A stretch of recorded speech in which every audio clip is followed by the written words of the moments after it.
Hermanos, qué bueno es tenerlos otra vez con nosotros. Damos gracias a Dios por tu vida. ¿Y qué te parece si para comenzar el estudio ponemos este tiempo en oración? Te damos gracias, Dios, porque tú eres bueno con nosotros, porque tú nos das hoy la oportunidad de poder reunirnos, Señor, a través de estos medios, de poder escuchar tu palabra, de poder, Señor, tener a un maestro, a un pastor, a un predicador, Señor, que nos va a exponer lo que dicen tus escrituras. Te damos gracias por su vida. Te pedimos que tú lo ocupes, Señor, y que cambies nuestro corazón a través de tu palabra, Señor. Te damos gracias, te bendecimos en el nombre de Jesús. Amén. Hermano, ¿qué te parece si juntos una vez más venimos delante de nuestro Señor, le adoramos, recordamos sus obras, recordamos su grandeza y nos humillamos y nos inclinamos delante de nuestro Dios?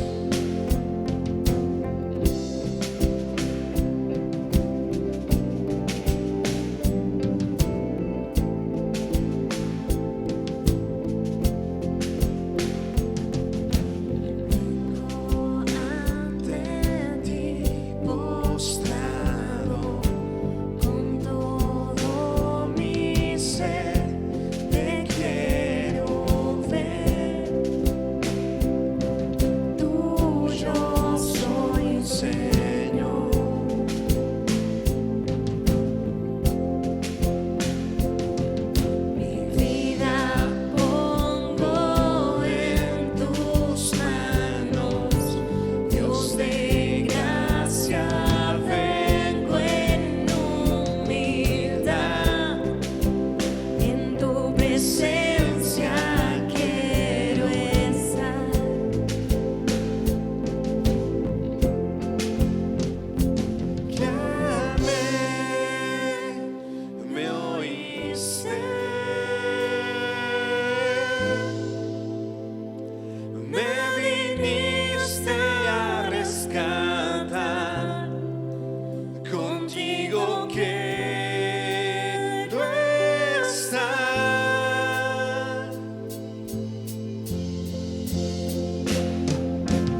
Gracias, Señor, por revelarnos ese misterio que dice tu palabra. Clama a mí y yo te revelaré cosas grandes y ocultas que tú no conoces.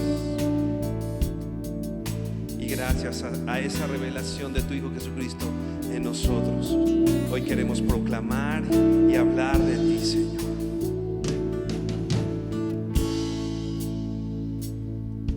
Viniste al mundo a salvar, con sangre inocente pagar toda mi culpa y maldad. Llegaste a tomar mi lugar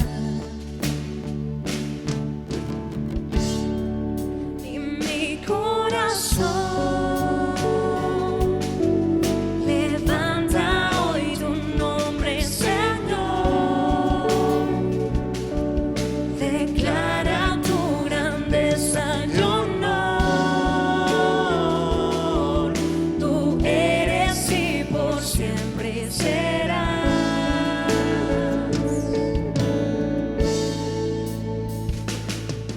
venciste toda oscuridad, venciste a la muerte y estás reinando por la eternidad. Yo vivo porque vivo estás y mi corazón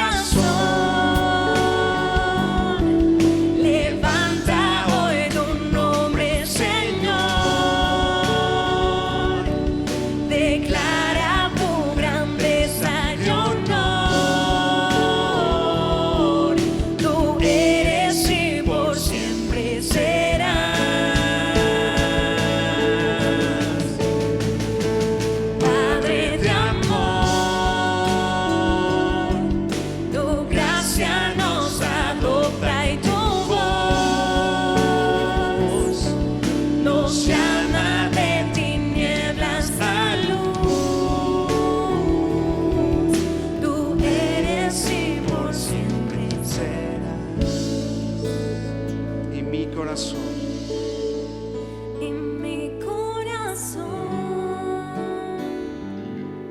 levanta hoy tu nombre, Señor.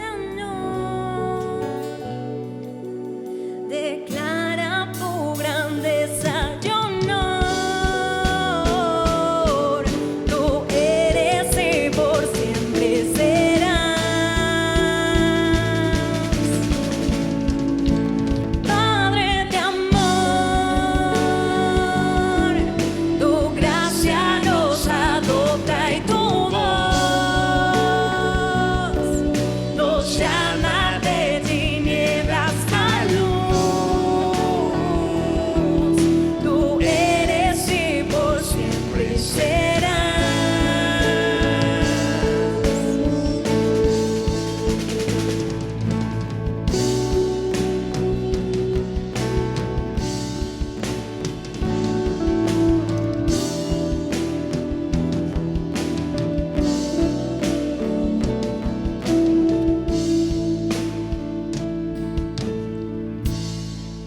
Gracias porque hoy no vivimos como aquellos que no tienen esperanza, sino que confiamos en ti, en tus promesas, en que tú resucitaste al tercer día de los muertos. Y es por eso que no somos los más dignos de conmiseración. Hoy tenemos una esperanza viva en el poder de tu resurrección y en que un día, Señor, hemos de verte tal cual eres, Señor. Hemos de estar contigo para siempre. Y esa, Señor, es tu victoria que nos has dado a nosotros. Dios nos envió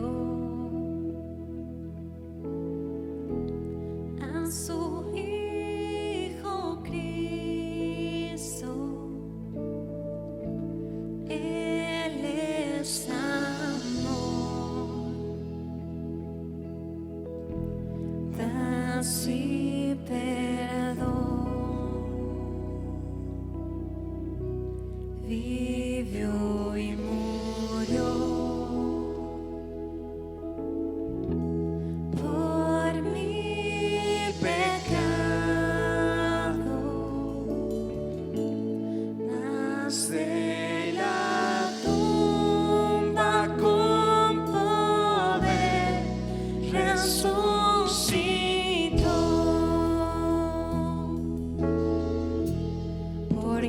vive no temo el mañana, porque vive. Ya no hay temor, porque yo sé que el futuro es suyo y que la vida vale porque Él vive hoy. Se acabará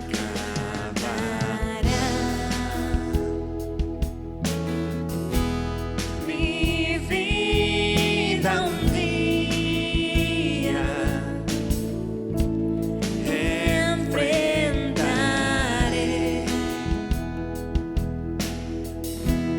muerte y dolor, mas a Jesús veré la gloria y reinaré con mi triunfar de Salvador,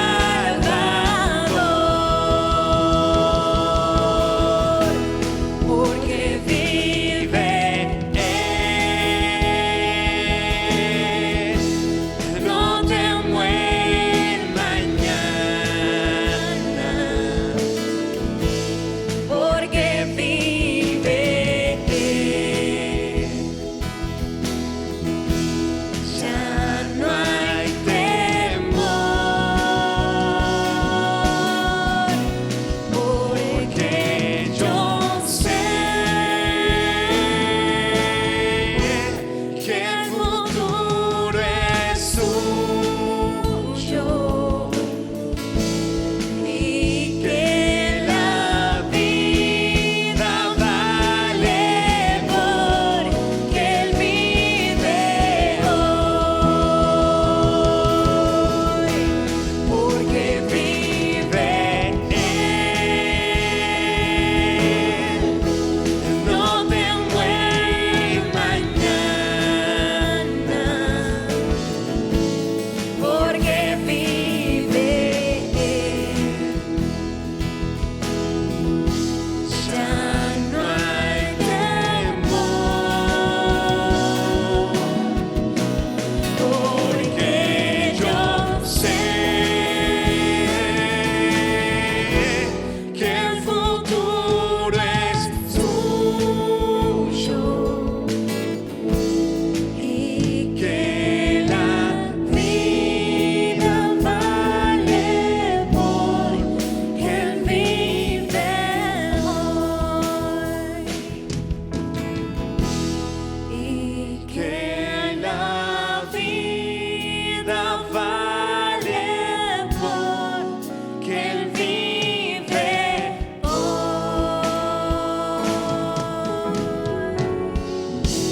Señor, gracias por la esperanza que nos has dado. Te bendecimos en el nombre de Jesús. Amén. Vamos a pasar al tiempo de las ofrendas y quiero que abras tu Biblia en el Evangelio de Lucas, capítulo 14, versos 25 al 35. Y dice el verso 25, una gran multitud seguía a Jesús. Estoy leyendo Nueva Traducción Viviente. Él se dio la vuelta y les dijo, si quieres ser mi discípulo, debes aborrecer a los demás, a tu padre y madre, esposa e hijos, hermanos y hermanas, sí, hasta tu propia vida. De lo contrario, no puedes ser mi discípulo. Además, si no cargas tu propia cruz y me sigues, no puedes ser mi discípulo. De ahí nos vamos a saltar al verso 33. Dice, así que no puedes convertirte en mi discípulo sin dejar todo lo que posees. Creo que aquí una parte importante que nosotros podemos destacar es la parte discípulo. ¿Por qué? Porque la dice 3 veces en estos versos que acabamos de leer. Un discípulo es alguien que sigue a un maestro, es alguien que imita la conducta de un maestro. En este caso, Jesús tenía a una multitud que estaba siguiéndolo. Entonces se voltea y les refiere estas palabras. Pero a mí me impacta porque les dice a ellos, oye, si tú quieres ser mi discípulo, tú debes amarme más a mí que a tu propia familia. Es más, tú debes amarme más a mí que a ti mismo. Tú no puedes venir y ser mi discípulo si tú no dejas todo lo que posees. Es lo que está diciendo el Señor. Esta palabra aborrecer es en el sentido de amar menos. O sea, yo debo amar menos todo esto que nos acaba de decir Jesús y amarlo más a Él. La parte que nosotros vemos del verso 33, no podemos ser discípulos de Jesús sin dejar todo lo que poseemos. Muchos podemos ver en la Escritura, por ejemplo, el joven rico al cual tiene el encuentro con Jesús y entonces él le dice, yo he hecho todo, Señor, yo he cumplido con la ley, pero cuando Jesús toca literalmente el punto del dinero, el punto de las posesiones, él dice la palabra que se va triste porque él era rico. Él no pudo dejar todo lo que tenía, a pesar de que cuando llega a Jesús le dice, maestro bueno, o sea, lo consideraba un maestro. Muchos de nosotros venimos a Jesús confiando tal vez en que Él es nuestro Rey, confiando tal vez en que Él es nuestro Señor, diciéndole también maestro como este joven rico, pero en el momento en que nos tocan la parte de las ofrendas, en que en nuestro corazón a lo mejor hay alguien, vemos algún necesitado, hay algo en nuestro corazón que de repente pone una barrera. Sabes, muchas veces es nuestro amor, y si no es que en todas, es nuestro amor al dinero, es nuestra codicia, es nuestra avaricia la que está ahí. Entonces, creo que es importantísimo que así como vemos aquí las palabras de Jesús, porque son palabras que de verdad es como si el Señor nos estuviera haciendo una cirugía a corazón abierto, es algo que resuena en nuestros corazones, en nuestros oídos. No podemos ser discípulos del Señor, no podemos ser discípulos de Cristo. Esta palabra también tú vas a ver en Hechos que dice ahí que a los discípulos después se les llamó cristianos. Nosotros no podemos ser discípulos sin dejar todo lo que tenemos, sin confiar primero en lo que tenemos, sin amar más a lo que tenemos. Nosotros debemos amar más a Cristo que a nuestras posesiones. Debemos estar dispuestos a que si el Señor nos dice, ¿sabes qué? Yo necesito esto, yo quiero que me des esto, darlo. ¿Por qué? Porque es de Él, porque a Él le place así, porque Él nos lo ha dado. Entonces, medita esto en tu corazón. Cada que haya algún tema del dinero, ¿cómo está tu corazón en esto? Nosotros no podemos ser discípulos del Señor si no renunciamos a todo lo que poseemos, si amamos más a nuestras posesiones que a Cristo. Te voy a pedir que cierres los ojos y vamos a orar. Señor, gracias porque tú nos sigues hablando. Gracias porque tú sigues mostrándonos nuestro corazón, Señor. Gracias porque tú sigues transformándonos.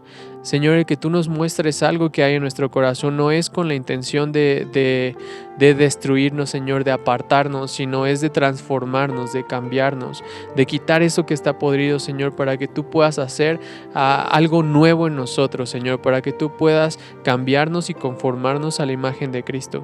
Señor, te damos gracias por esta oportunidad tan grande que es participar de la ofrenda, Señor, para el sostenimiento de los santos, para la expansión de tu reino, Señor. Nos sentimos privilegiados y te damos muchísimas gracias, Señor, y ofrendamos, Padre, con un corazón alegre y confiando en que esto va a ser bueno, Señor, tanto para nosotros como para nuestros hermanos. Señor, te damos gracias y te bendecimos en el nombre de Jesús. Amén. Hermanos, qué gusto nuevamente estar aquí compartiendo la palabra de nuestro Dios con todos ustedes. Y vamos a iniciar el tema del día de hoy. En esta serie que hemos titulado Vence el temor, el tema hoy es a la muerte, es decir, vence el temor a la muerte. Morir es uno de los eventos que todos nosotros sabemos que enfrentaremos como seres humanos. Se dice así, la muerte es parte de la vida. Y es lógico, es obvio que ninguno de nosotros deseáramos querer enfrentar. La muerte entra en conjunto con el pecado, nos enseña la Escritura desde Génesis capítulo 3, que el hombre peca y Dios había hecho una advertencia: no comas de ese fruto porque morirás. Esta era la advertencia. Y más adelante vemos que Dios explica esta condición, ¿verdad? El alma que pecare, esa morirá. La paga del pecado es la muerte. Romanos capítulo 5 lo explica también Pablo, haciendo ver que entra el pecado y con él la muerte. Entonces, vemos que es una consecuencia que es obvia en relación a lo que produce en el corazón del ser humano. Algo que definitivamente se procura evitar pensar, ya que al parecer no hay ninguna garantía de nada de lo que puedas tú decir al respecto. Ninguna, cuando menos que pueda ser tangible, que compruebe lo que vendrá posteriormente a la muerte. Por eso produce tanto miedo, tanta incertidumbre, y al mismo tiempo se ha hablado abundantemente acerca de este tema. Se han desarrollado teorías, tradiciones, filosofías, cantidad tremenda de especulaciones en relación con esto, con el fin principalmente de dar alivio a aquellas personas que son dolientes, aquellas personas que han perdido a un ser querido y que pues ahí debe de haber alguna manera de tratar de entender o de asimilar algo en nuestra mente que apacigüe ese dolor. Con buenos deseos, con un intento de comprender, pero que realmente todas estas ideologías se han convertido en algo evasivo, es decir, no enfrentar la realidad, cuando menos la realidad de lo que la Biblia nos enseña. Y hoy vamos a hablar lo que la Escritura nos enseña para vencer el temor a la muerte. Vencer el temor a la muerte. ¿Qué fue lo que sucedió? ¿Qué aconteció en la vida de hombres como el apóstol Pablo que pudieran certificar no tan solo con sus pensamientos plasmados en sus palabras, en sus cartas, en donde él le pudo decir a la iglesia de los filipenses: para mí el vivir es Cristo y el morir es ganancia? ¿Qué fue lo que sucedió en tantos miles, cientos de miles de mártires? Que eso fue una realidad en su vida. Pablo mismo, junto con todos los apóstoles de Cristo, los discípulos, murieron entregando sus vidas por la causa del Evangelio. ¿Qué es lo que hizo esto? Vamos a ver que esta realidad de la muerte que tenemos todos nosotros que enfrentar puede tener una diferencia en nuestros corazones, en nuestras vidas.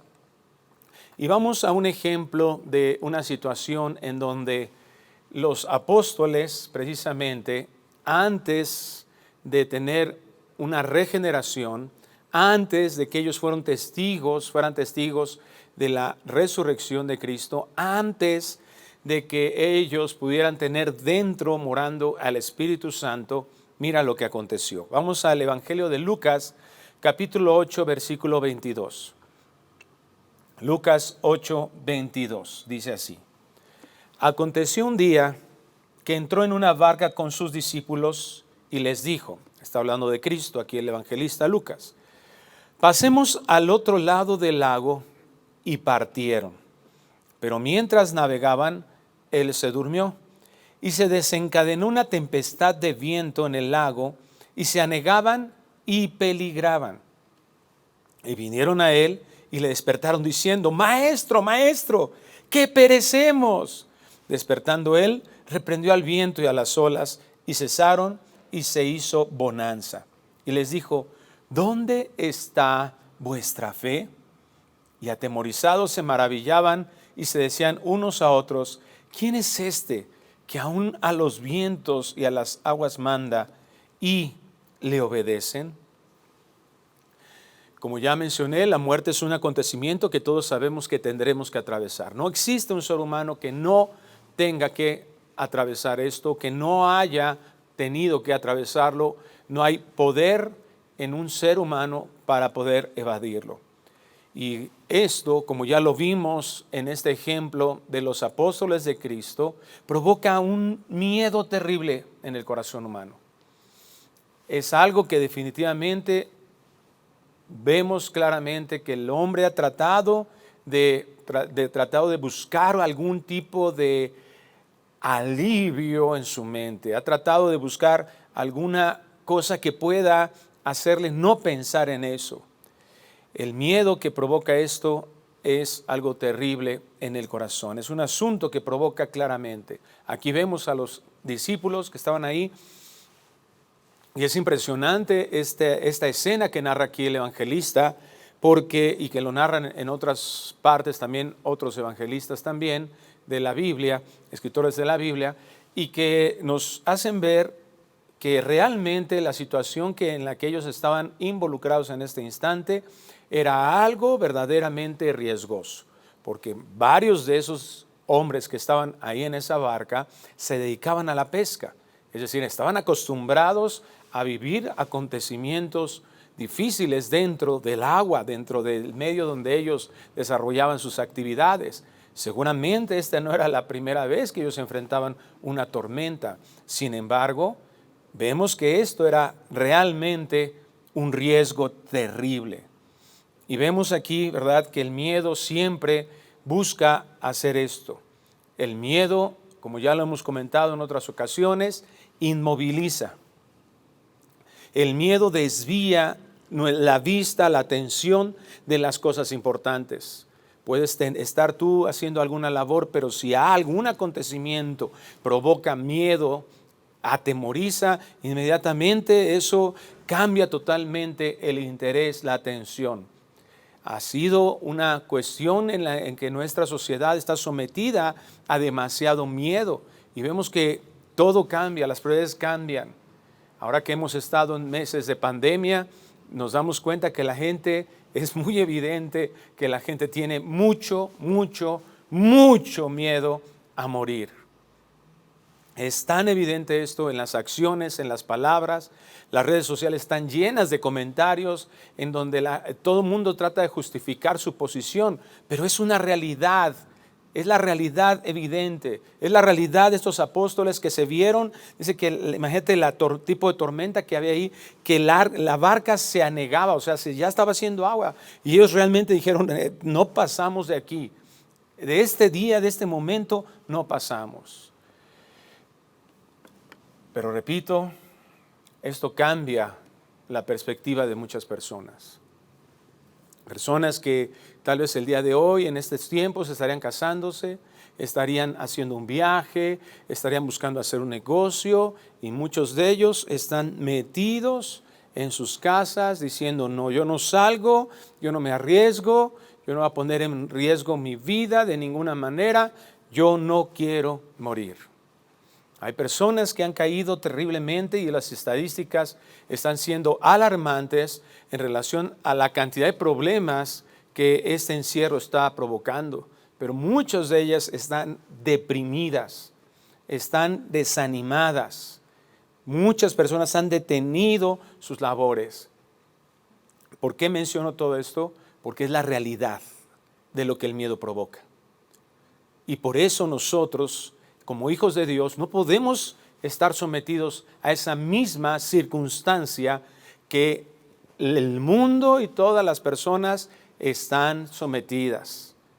Claro que tenemos que ser precavidos, claro que tenemos que ser prudentes, no porque sabemos que tenemos un Dios todopoderoso, me voy a salir al periférico y pues qué importa, ¿verdad? Al fin Dios me cuida y ¡pum! Le meto al acelerador y a lo que dé el carro, o me subo a una moto, ¿verdad? Y a ver, pues lo que pase, ¿verdad? Que esté lloviendo y sin ninguna precaución y sin atendiendo ningún lineamiento, de ninguna manera, no estamos hablando de eso. Sí tenemos que ser prudentes, sí tenemos que buscar cuidarnos, por eso nos vestimos, por eso nos alimentamos, por eso descansamos, porque cuidamos lo que Dios nos ha encargado. Pero de eso a llegar a caer al pánico que muchas personas están teniendo, eso es algo que definitivamente tenemos que aprender a distinguirnos como hijos de Dios. Se han dado múltiples respuestas para evitar ese miedo que provoca la muerte.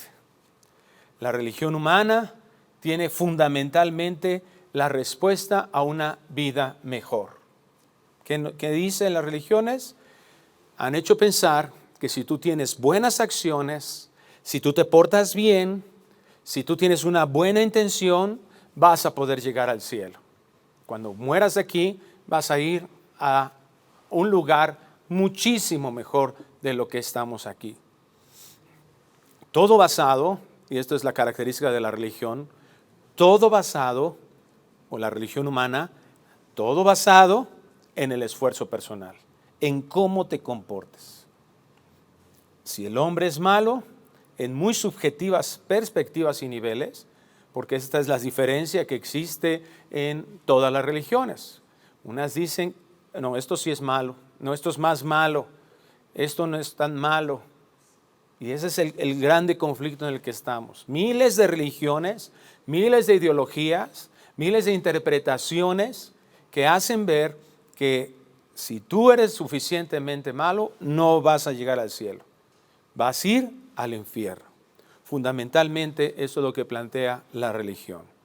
Vemos también otra línea que no quiere enfrentar definitivamente absolutamente nada.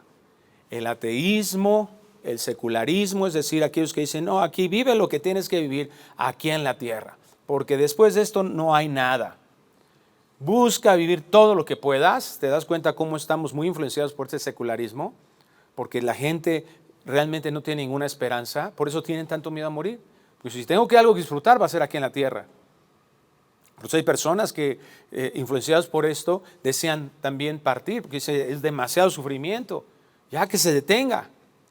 Y realmente vemos que es una influencia filosófica en donde están planteándose, no tienes otra cosa que hacer, no tienes otro mundo, no hay eternidad, no existe.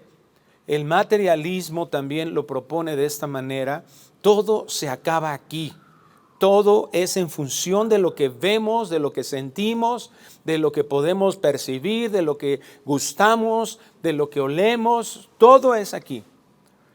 No existe Dios, no existe juicio, no existe eternidad, no existe cielo, no existe condenación, no existe infierno. ¿Y qué provoca esto? Temporalmente un apaciguamiento de la conciencia. ¿Y por qué digo temporalmente? Porque sería muy interesante que pudiéramos examinar la vida, las biografías de aquellos hombres que han propuesto este tipo de pensamientos y cómo murieron todos ellos. ¿Cómo llegaron a ese punto? La mayoría de ellos con vidas deplorables, la mayoría de ellos clamando, rogando, diciendo que en ese instante se habían equivocado. Muchos de ellos en depresión, muchos de ellos en condiciones muy feas, muy desagradables. Solo la cosmovisión bíblica es la que nos brinda seguridad, es decir, la perspectiva de lo que la Biblia nos enseña, porque si tú eres honesto y estudias la congruencia que existe entre todo el pensamiento planteado por Dios a través de su palabra en la Biblia, nos vamos a dar cuenta que realmente si tú recibes a esto, ¿verdad?, de parte de Dios como un regalo de Dios, si Dios te permite tener la claridad para entender esto, entonces realmente esto es lo que brinda seguridad, es lo que brinda esperanza. Inclusive, como lo mencioné hace un momento, entendemos esas palabras de anhelo de los discípulos, anhelo de los escritores de la Biblia, de decir, pues yo allá voy a estar súper bien, yo quisiera estar allá, pero dependo de Dios. El día que Dios quiera, el día que Dios pretenda, yo voy a estar allá y allá voy a estar muy bien. Si Dios me quiere aquí y Él conmigo, podré pasar lo que sea. Es decir, no hay una queja, no hay un buscar evitar, no hay una huida ante las cosas que Dios quiere que se enfrenten. No de forma infalible, pero sí de forma clara. Es decir, aunque todavía puede haber algunas dudas, a momentos de debilidad, cuando recordamos las palabras de Dios, cuando nos podemos acercar a su presencia, todo eso cambia totalmente y nos da esa seguridad verdaderamente. Y entre más nosotros estamos cerca del Señor, eso es lo que sucede. Y vamos a ver un momento más por qué. Anhelamos ese momento que nuestra alma esté ante la presencia de Dios. Un anhelo soportado por la soberanía de Dios, que sabemos que Él tiene el control para que eso suceda. En Juan 14:1, el Señor Jesucristo dijo estas palabras: ¿por qué podemos nosotros estar seguros?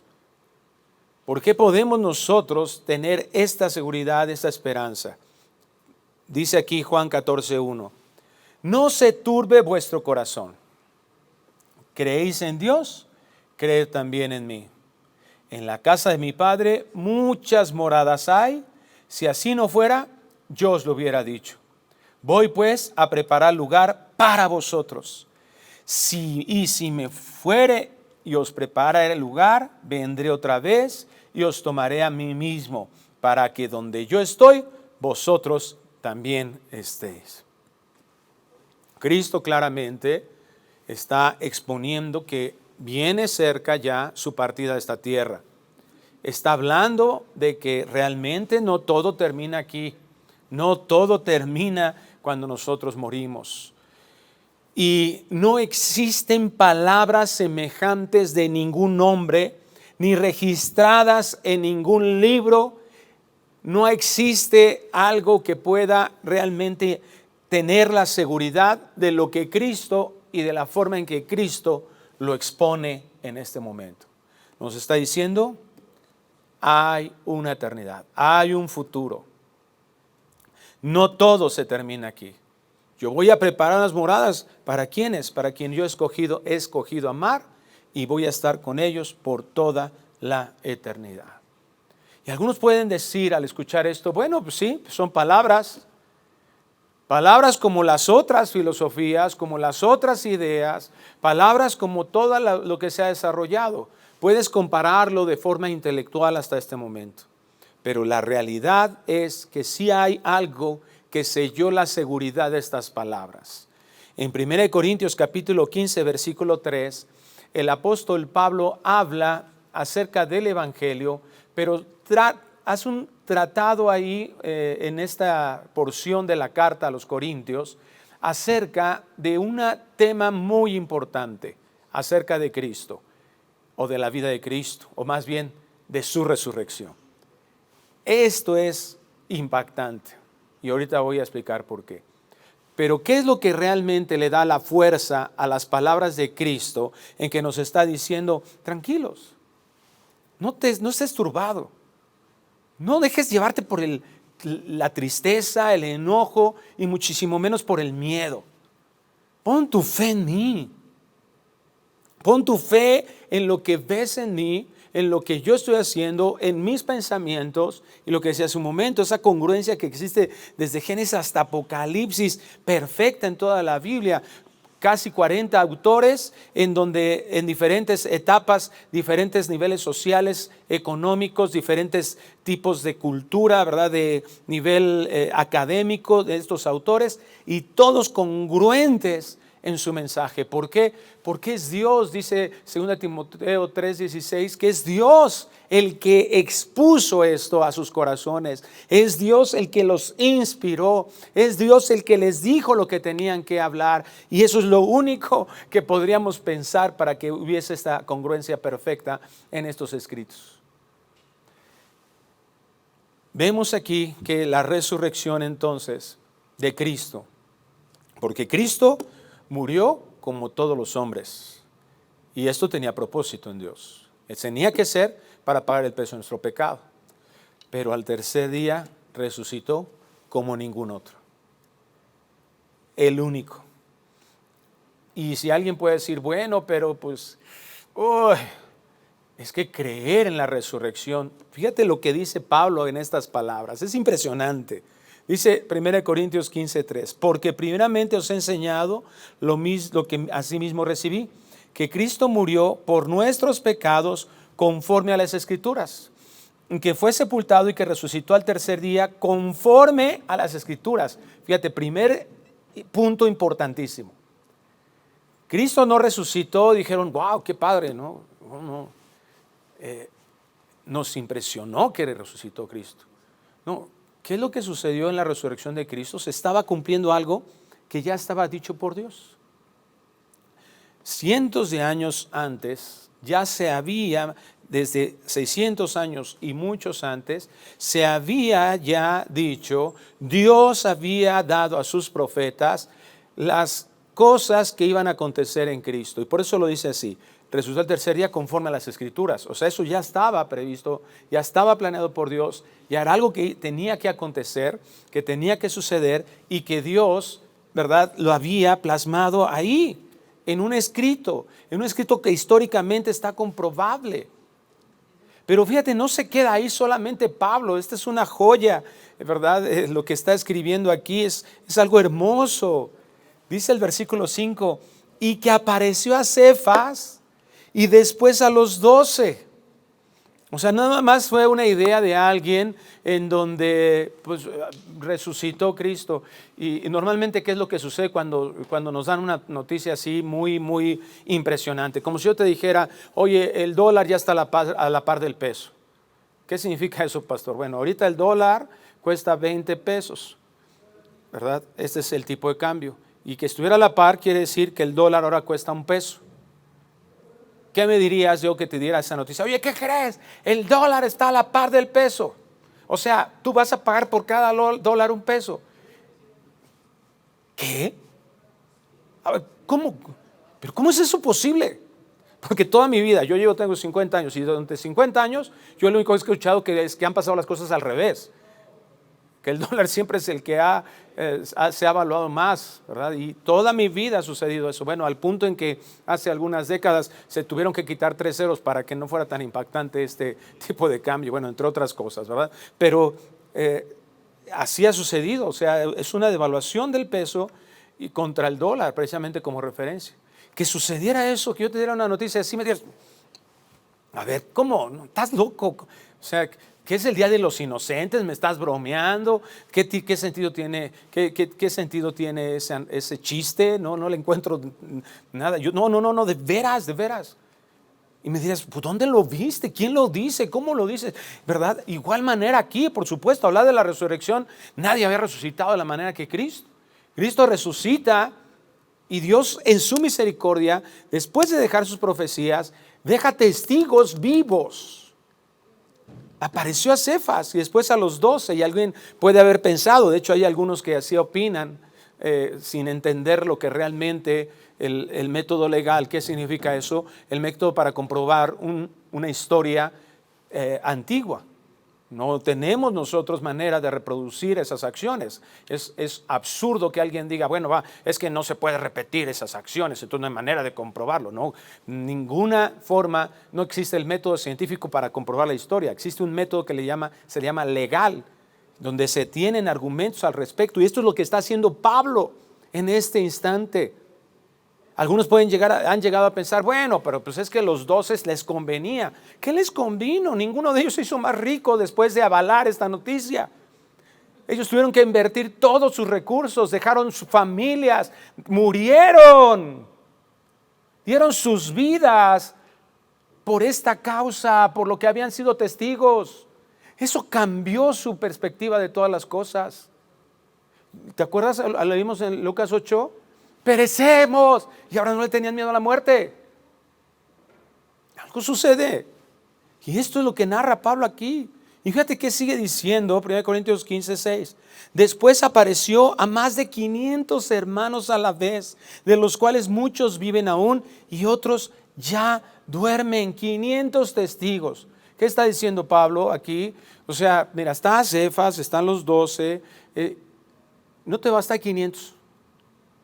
Hay 500 personas que testifican la resurrección de Cristo. Después apareció Jacobo, después a todos los apóstoles. Y al último de todos, como un abortivo, me apareció a mí. Yo soy testigo de eso. Yo soy el que está escribiendo.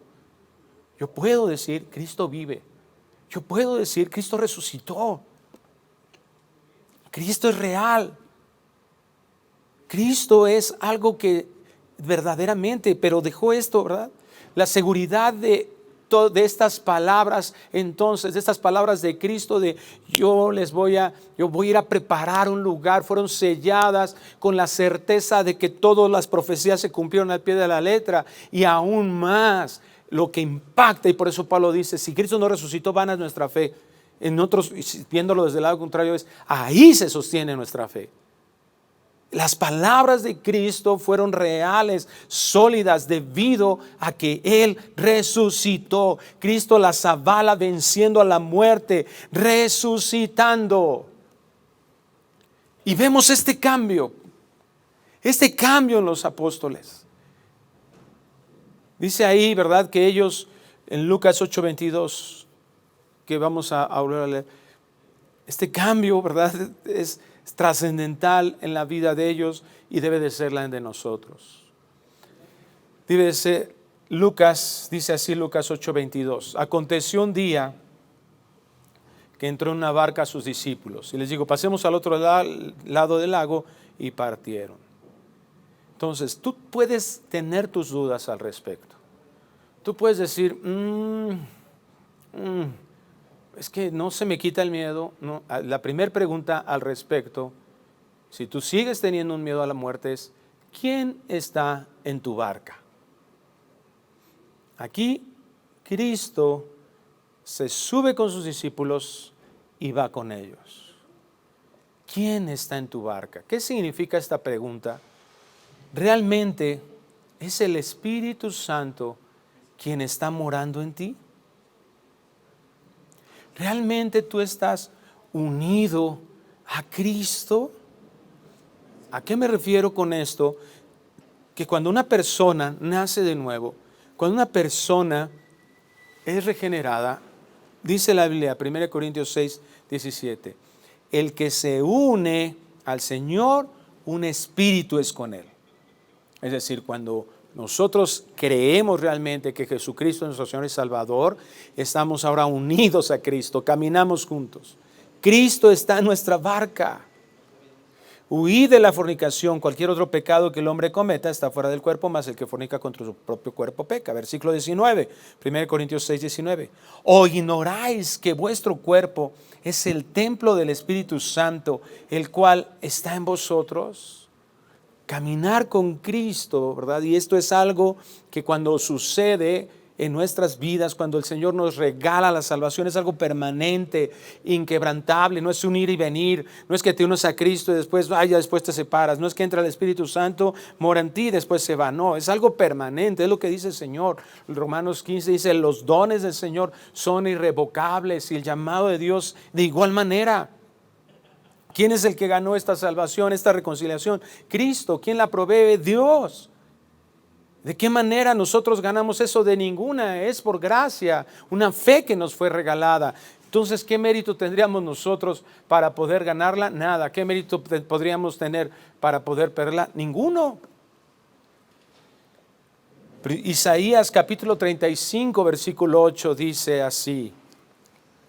Y habrá allí calzada. Escucha esto también es, bueno, la palabra de Dios es hermosa desde principio a fin. Y habrá allí calzada y camino. Y será llamado camino de santidad. No pasará inmundo por él, sino que él mismo estará con ellos. El que anduviera en este camino, por torpe que sea, no se extraviará. ¿Tú crees que Dios dejó bajo nuestra posible decisión, supervisión, mantenimiento, nuestra salvación? No, todo lo hizo Él, enseña la Biblia. No hay manera que nosotros podamos tener esta relación con Él y esa dada por Él, establecida por Él y que se pueda romper. ¿Por qué? Porque esto implicaría que Dios no es fiel. Si hemos sido reconciliados, Él está con nosotros permanentemente por su fidelidad. En Jueces capítulo 2, versículo 7, vemos aquí una realidad que es importante que nosotros observemos. Bueno, entonces, ¿por qué hay personas que están cerca y después se van de la iglesia y están aquí? Yo he visto servidores y pastores y de la alabanza y decanes y esto y el otro. Bueno, en Jueces 2:7 es solo un ejemplo de muchos de ellos, de lo que la Biblia nos enseña al respecto. Mira, dice así Jueces 2:7 en adelante. Y el pueblo había servido a Jehová todo el tiempo de Josué y todo el tiempo de los ancianos que sobrevivieron a Josué, los cuales habían visto todas las grandes obras de Jehová que él había hecho por Israel. Pero murió Josué, hijo de Nun, siervo de Jehová, siendo de 110 años. Y lo sepultaron en su heredad en Timnat Será, en el monte de Efraín, al norte del monte de Gaás. O sea, Dios les permite conquistar la tierra prometida, tienen una herencia, Josué tenía una comunión con Dios, es el patriarca, reciben bendiciones amplias, Dios había hablado, Dios les había mostrado su poder de forma hermosa. Pero ve lo que dice ahora el versículo 10 de Jueces 2. Y toda aquella generación también fue reunida a sus padres, es decir, murieron. Y se levantó después de ellos otra generación que no conocía a Jehová ni la obra que él había hecho por Israel. Entonces el pueblo de Dios, el pueblo de Israel, había recibido una herencia de una tierra prometida con un trasfondo espiritual alrededor de eso, con una enseñanza de Dios. Tenían leyes, tenían ofrendas, en fin, tenían todo, ¿verdad? Todas las indicaciones de Dios. Tuvieron un líder como Josué, Dios guió a la nación al mejor lugar y tenían un excelente ambiente, pero no conocían a Dios. Cada generación comienza sin conocerlo. Nacemos apartados de Dios. Pero ¿qué nos enseña esto? Que es posible estar en una iglesia. Es posible estar en una familia cristiana. Es posible que tú estés en una escuela cristiana o teniendo un método de estudio cristiano en un instituto y no conocer a Dios. Parece que creen, parece que adoran, hasta sirven dentro de una congregación, dentro de una iglesia y no ser salvo. Esto es la diferencia. No es que vengas y después te vas, vengas y realmente nazcas de nuevo y luego pierdes la salvación. Eso no enseña la Biblia en ningún texto. Podríamos deducir de algunos textos, muy pocos, que podemos deducir esa idea, pero ninguno lo dice. Pero sí dice que todos nacemos en esta condición, en pecado me consumió mi madre, dice el rey David y de muchos otros textos, y estar dentro de, como el pueblo de Israel, dentro de ese sistema, dentro de una escuela, repito, dentro de algo ahí, y que no realmente hayamos nacido de nuevo. Porque tiene que venir el Espíritu Santo, dice Colosenses 2, y penetrar y hacer una circuncisión en nuestro corazón, quitar todo lo que está sucio, Tito 3:5, limpiarnos, regenerarnos para que podamos comprender esto y tener fe. Entonces, aquí está la respuesta. Si tú piensas es que esto es posible, ¿verdad? No. Es algo que Dios da. ¿Quién está en tu barca entonces?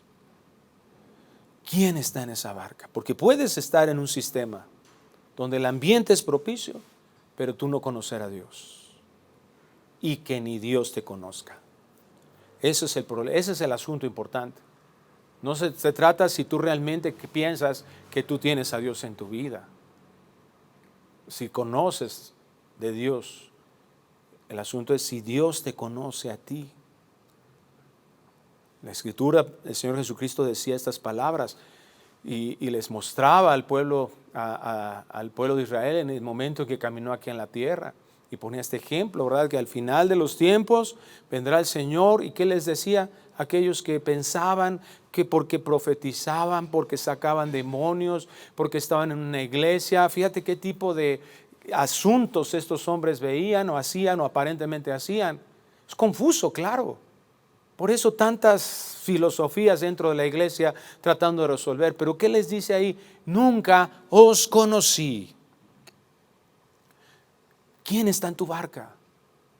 Es prudente que examinemos si el corazón, si el fruto de nuestra vida es de un hijo de Dios regenerado. o no lo es? De no ser así, clama. Clama por la misericordia y la gracia del Señor.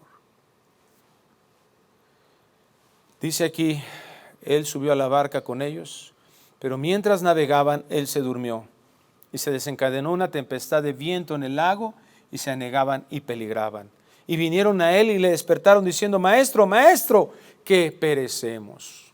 Una de las razones por las que puedes tener tanto miedo es lo que acabamos de hablar.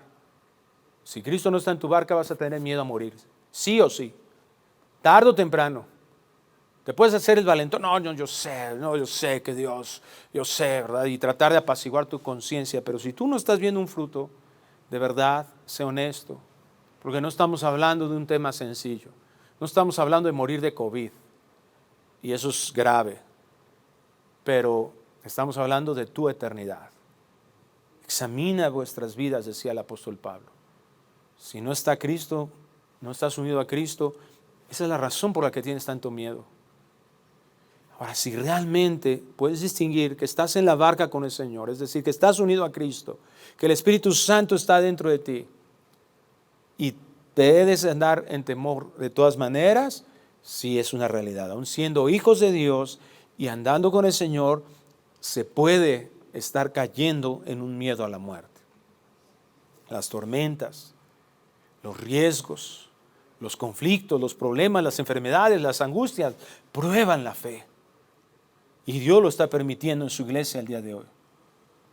Estos no solo llegan por desobedecer. Algunos tienen la idea, no, bueno, pues es que hice algo mal, entonces pues seguro me está pasando esto. No. ¿Quién les pidió que subieran a esa barca? ¿Quién los envió a esa tormenta? Cristo. ¿Quién envió a Israel al desierto? Dios.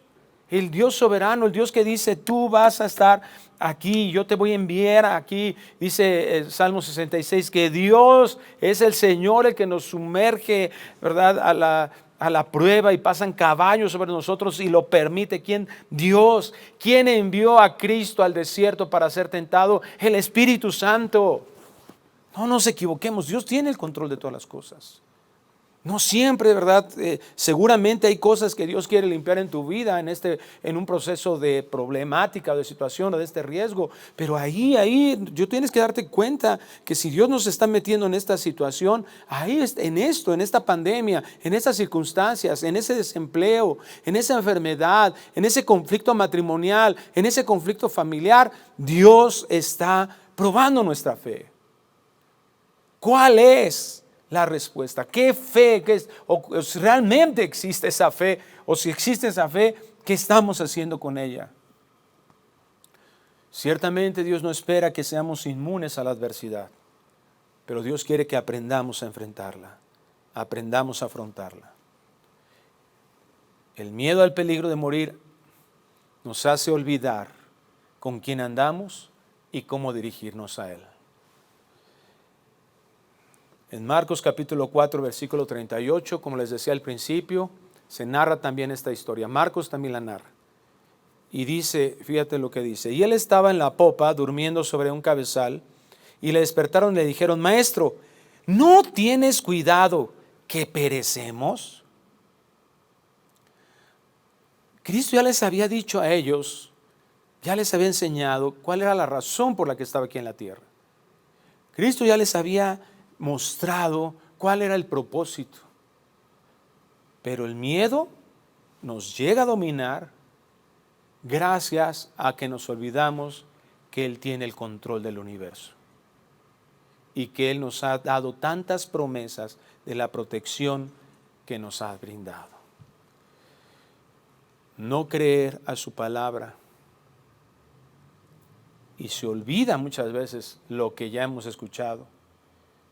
No creer en su supremacía y comenzamos a exigir.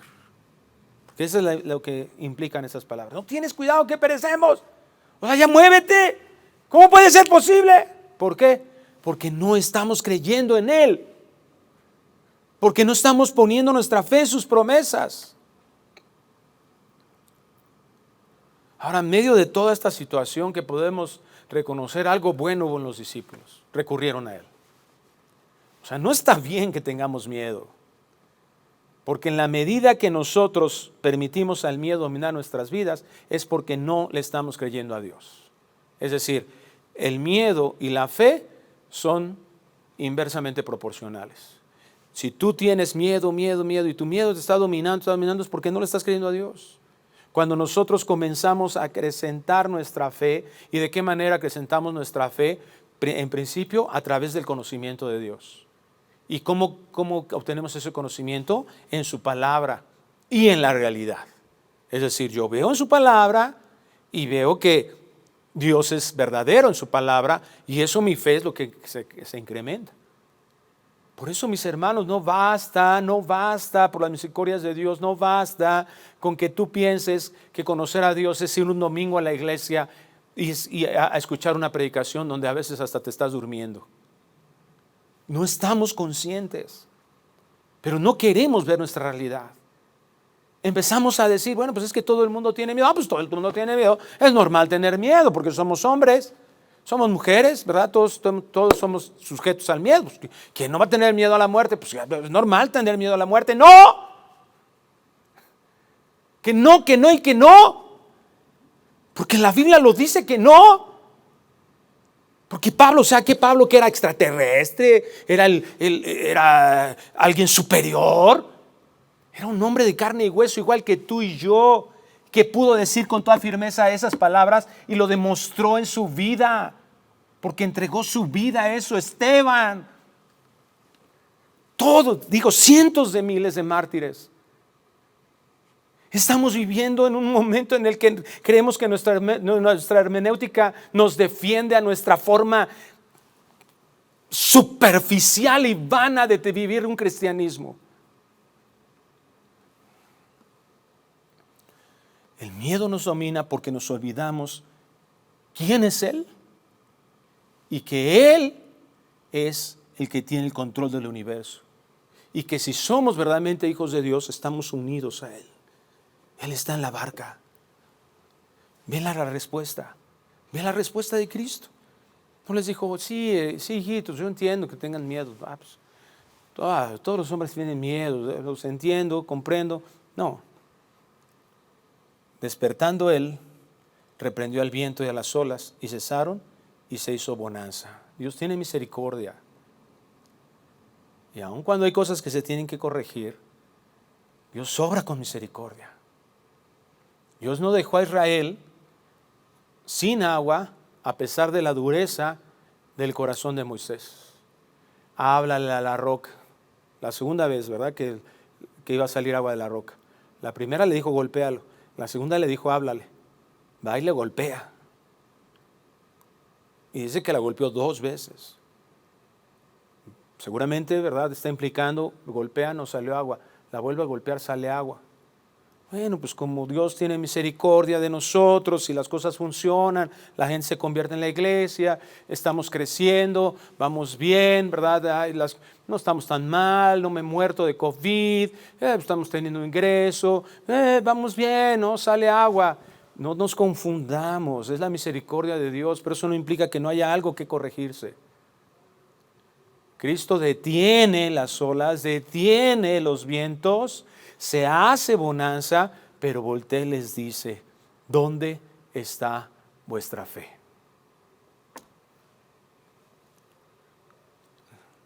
¿Tuviste miedo?